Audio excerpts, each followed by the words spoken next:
Hi, welcome back to my channel. My name is Lola and today I am doing my monthly wrap-up for the month of October. But before we get into that, I'm going to read out of my Encyclopedia of Spirits. Oh, Dryads. Most people know about this one, but Dryads, origin, Greece. Dryads are female woodland spirits, attendants of Artemis. They are the guardians of trees, groves, and forests. The Dryads live in trees, but should not be confused with Hamadryads, who are stationary spirits of individual trees and who die when a tree is felled. Dryads, on the other hand, move around quite easily. To see them was considered unlucky, but this may be because as vigilant guardian spirits, they most frequently made themselves visible when displeased and intent on inflicting disciplinary action. Careful, fucking Dryad gonna come spank you. If trees must be cut, Dryads should be given due notice and proprietary offerings. Shit, we cut 2 trees in our yard. I think maybe that has contributed to our misfortunes. Should have fucking given due notice. If trees have already been cut, erect an altar by the tree with lavish offerings and hope for the best. Oh shit, that's cool. Offerings. You can give milk, water, wine, oil, and honey. That is cool. This says Paracelsus. Use the name Dryad to classify a group of elemental spirits. Oh, alright. Well, maybe I'll just try putting up an altar with some milk, water, wine, oil, and honey so that, you know, they're not as pissed off at me. So the month of October had a lot of like average reads and quite a few DNFs. And the main reason I believe that this happened is because I just wanted to read like spooky books for October, but I didn't really look into anything that I genuinely thought I would enjoy. I just kind of saw things on like Instagram or BookTube and I was like, yeah, let's just do that. So definitely I've learned my lesson of I really should just stick to books that I've actually kind of looked into a little bit, at least read the blurb maybe, or heard what it's generally about, instead of just picking it up because, you know, why the fuck not? Beardy, can you stop? You're very distracting. So I DNF'd ittuba, Black Witch of Salem by Maurice Condé. I actually DNF'd this book very, very quickly. Like, I read the first, I don't know, maybe 10 pages and I was like, no, this is not going to be for me. This book is a great example of like me not looking into it a little bit more. I just saw this one as a, it wasn't a challenge, but it was part of like a book club on Instagram that like anyone can read the books and they'll just have discussions posted up. And this one was one of it. And I already kind of figured I'd have low expectations for this one.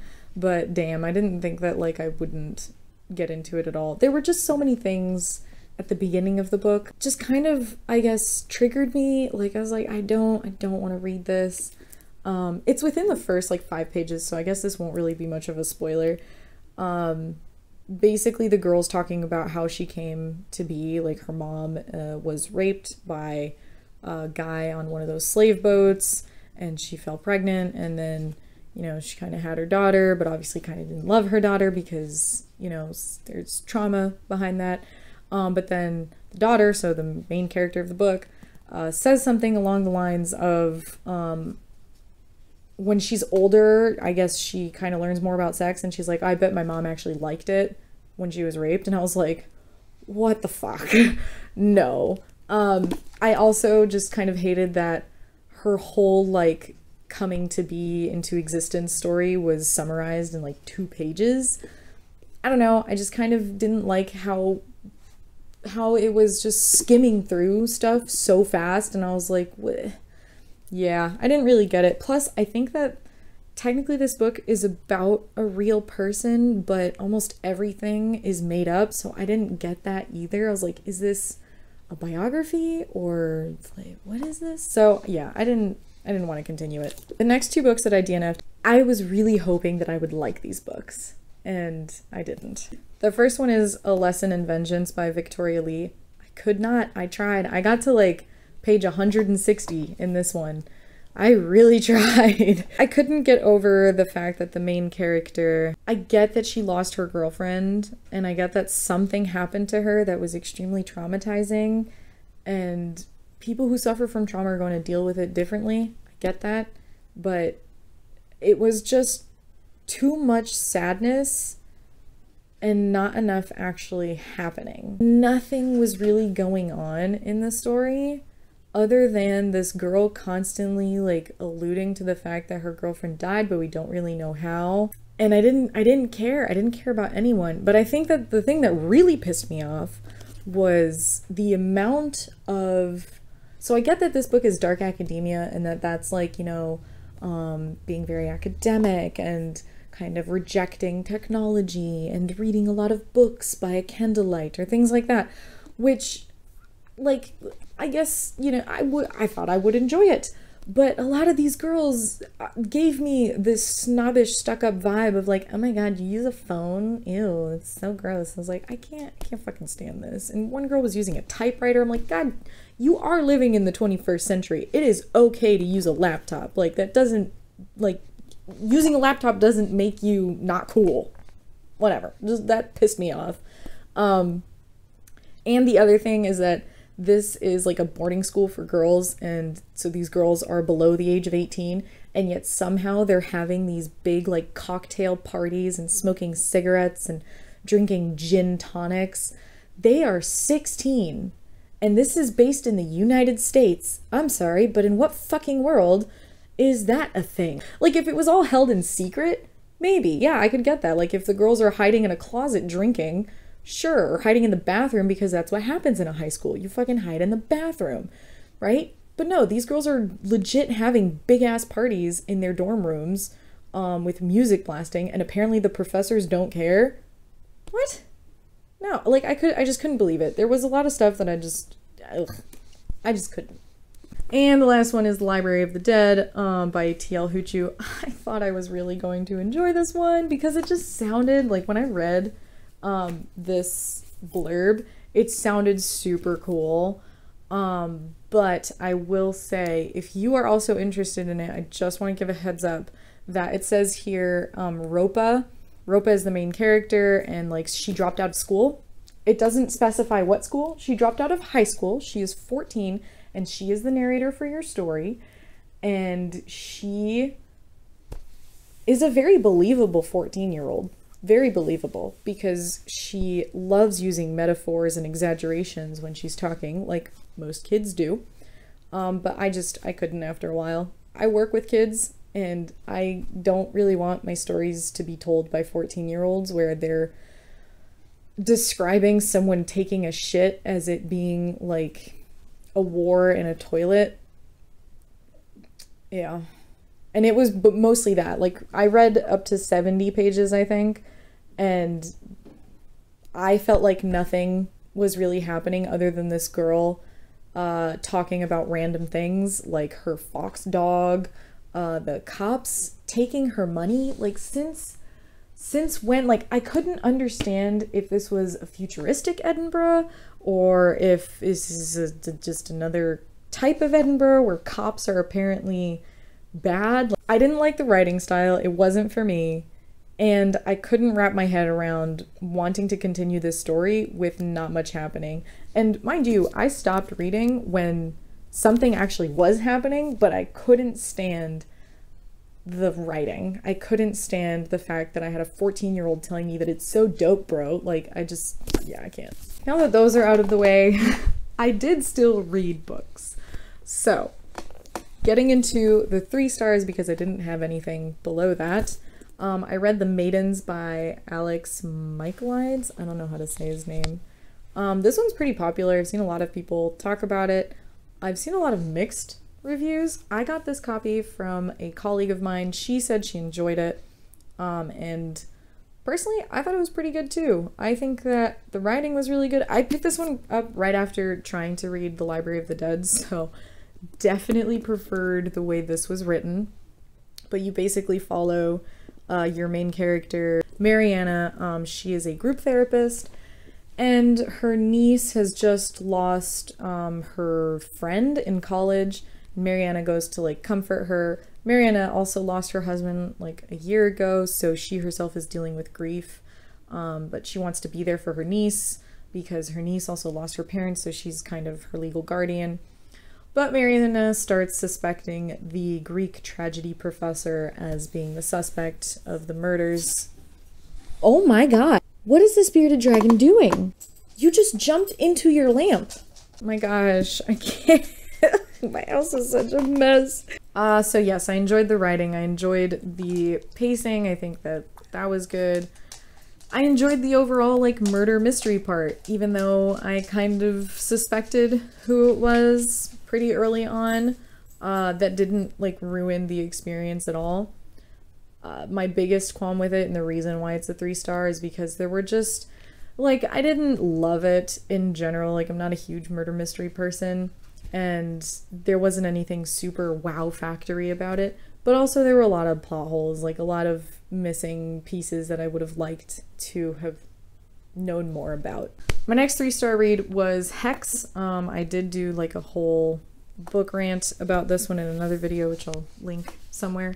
Hex was also a 3-star read. Hex is about a town that has been quarantined basically for many, many years because they have a witch that haunts that town. And Hex is the organization that, or the security system, I guess they have in place to try and keep the witch under surveillance. Oh my god, lizard, do you want to come out? All right, I had to grab the lizard because he just would not stop moving. So he's on my shoulder right now, and I have both dogs around me because one of them wants to eat it and the other one wants to play with it. Anyways, Hex. Basically what happens is it sets up the whole town, and then the witch changes her pattern, and that kind of has a domino effect and shit starts happening. I overall thought the story was good. It just lacked some, I guess, how would I describe this? Shh, I am speaking right now. It lacked in like more structure, I guess, and more plot. So more than half of the book was like setting up everything, telling you the history of the town, blah, blah, blah, blah, blah. And then around the last like 80 something pages, that's when stuff actually starts to happen and it feels more like I'm actually experiencing something. There were also a few plot holes in that one that bothered me, but in general I do think that it is a good book. I know I've seen a lot of people praise it as a really good horror book, and I do think it was good. I have so many animals around me right now. This is really hard to record, so bear with me, please. I don't fucking know what he was doing. He literally jumped into his lamp. What? Into it. I thought he was stuck in there for a second. I think he bit the edge of it and was like dangling from the end. All right, next 3-star read was Hollow Places. Hollow Places, also just recently did a little video about that one. I'll link that one up there too. Is basically about a girl who is going through a life crisis and who ends up helping her uncle take care of the museum that he has, a museum of oddities. And then there's a portal in the wall, a giant hole in the wall, and she decides to go in there, and it leads to a whole other world. And the story proceeds to turn into a bunch of weirdness.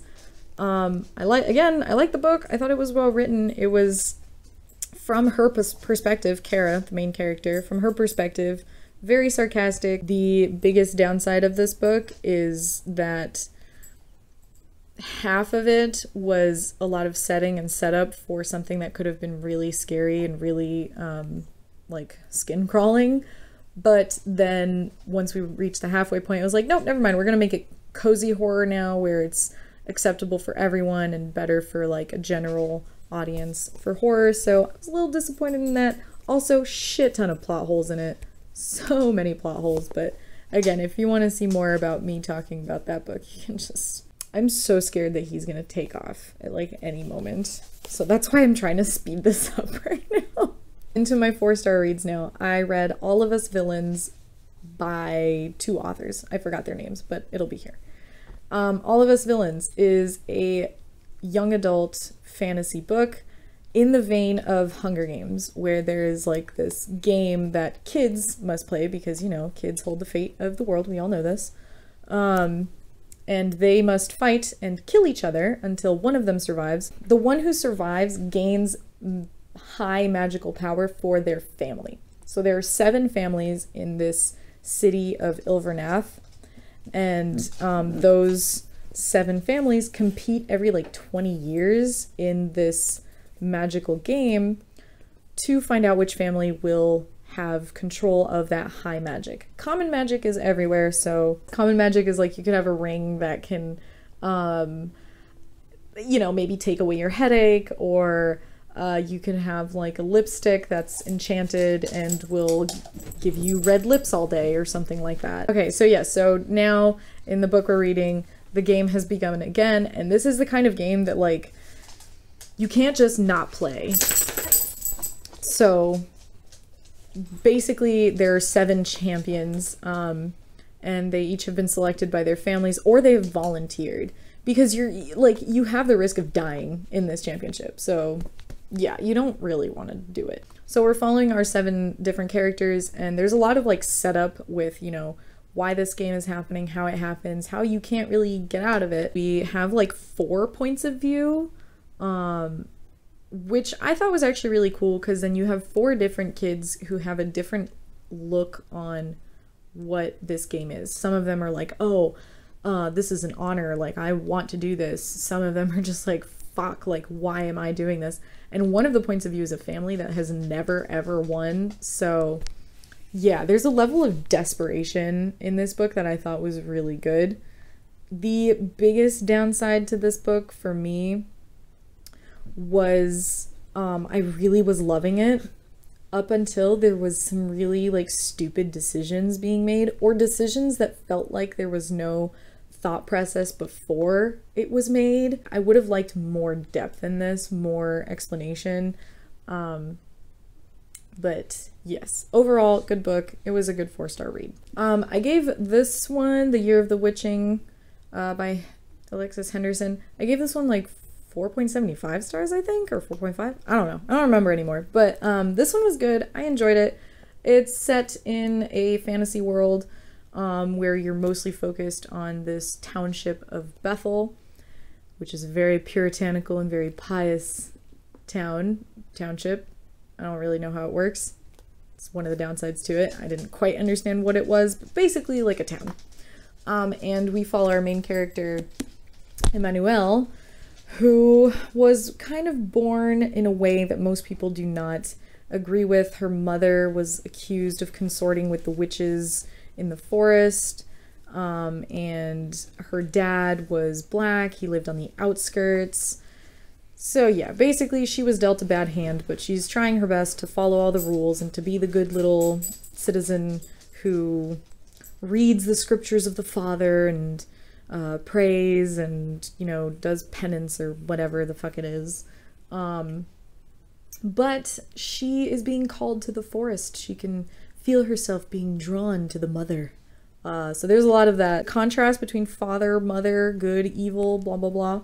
There was a lot of that. So this book, honestly, I just really enjoyed it. I just thought it was very dark. Like, you could just imagine it being set in colonial America where blacks were shunned, where God was the best and witches were burned and all that stuff. Like, it's not so subtly what this is about. The only downside is that it is very cliched, which I'm not a big fan of, but it was well done, which is why I was like, this book is still good. I would still read this book again. The last book is a 5-star read, and my god, I fucking love this book. It's called Razorblade Tears, and it's by S.A. Cosby. I loaned my copy out to a colleague of mine because I am singing the praises of this book like no other. This book made me cry a lot, but it was so good. Razorblade Tears is about 2 dads who had gay sons, and their gay sons actually married each other, but their gay sons were murdered. Basically, when their sons died, these 2 dads are pissed because they realize that they were so hard on their sons. Like, they were not good dads. They do not deserve Dad of the Year awards. They were abusive towards their sons because they were gay, like they tried to beat the gay out of them. They were neglectful towards their sons.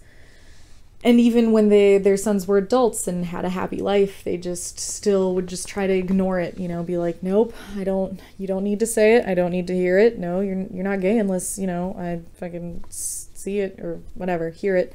But now that their boys are dead, they are pissed. So basically you have these two very different men who team up and kind of go investigating why their sons were killed. And at first it seems like a hate crime, but the more they look into it, the more it turns into the sons just looked into something they shouldn't have. I don't want to say more than that because you just have to read this book. There were just so many good discussions to be had about it, and I got so emotional about it. I'm gonna get emotional now just thinking about it because there were so many good moments. There was a lot of humor. Buddy Lee is funny as shit. Way too funny. And Ike is like a grumpy black man, but who actually grows and realizes that he was stupid and that he should have loved his son more. And Buddy Lee also kind of goes through it, but Buddy Lee is like that ignorant guy who, you know, says, well, I don't really care what you are, but kind of does, and he eventually grows from it. I just recommend it. If you want a book that is fast-paced, action-packed, is emotional, has really great discussion on race and gender and sexual orientation, all that stuff, fucking read this book. It was prime stuff. And there are high stakes in this book too, just heads up. Stuff I didn't expect would happen. Anyways, that is everything I read in the month of October. So yeah, that's it. Do the usual YouTube stuff that helps out. I don't need to say it. Everyone fucking says it. So I will see you next time. Bye.